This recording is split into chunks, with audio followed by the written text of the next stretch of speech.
Camille, tu avais encore une question, tu disais. Oui, une dernière question.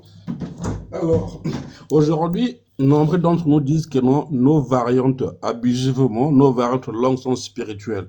Mais si nous restons dans l'histoire de Nimrod, peut-on dire que toutes les variantes dialectes éclatées en Afrique est nées en fait, ce sont des variantes que le Créateur a fait une confusion afin que les peuples africains ne puissent plus se comprendre, ne puissent plus se comprendre. Puisqu'aujourd'hui, nous avons nos variantes dialectes, mais on n'arrive pas à se comprendre de façon propre. Il faut qu'il y ait un intermédiaire pour comprendre un Soninké, un Bombara, ou celui qui parle le Lingala, pour comprendre un Sénégalais ou le Wolof.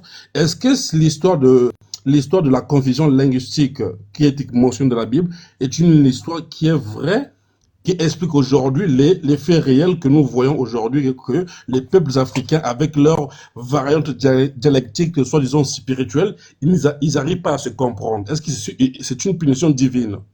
Voilà. Papa Guillaumet, Monsieur Guillaumet, est-ce qu'éventuellement vous pourriez retrouver ces passages où, si vous les avez, où effectivement le Créateur fait mention de confondre les langages des hommes? Oui, oui, la version de Moïse le dit bien.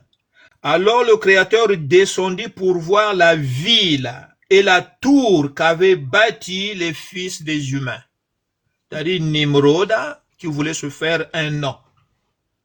Puis le Créateur dit, voyez, ils sont un seul peuple. Et il y a une seule langue pour eux tous. Et c'est là ce qu'il commence à faire. Pour le Créateur, il fallait varier cette langue de base, l'araméen. Mais Nimrod a décidé de bloquer le monde autour de lui avec la langue Congo. Donc Confusion. l'araméen, on va dire. Voilà. Non, l'araméen Non, modifié. modifié, modifié. Voilà. Ok. Donc l'araméen, mais avec des expressions codées, animées par l'esprit léopard. Go. Mhm.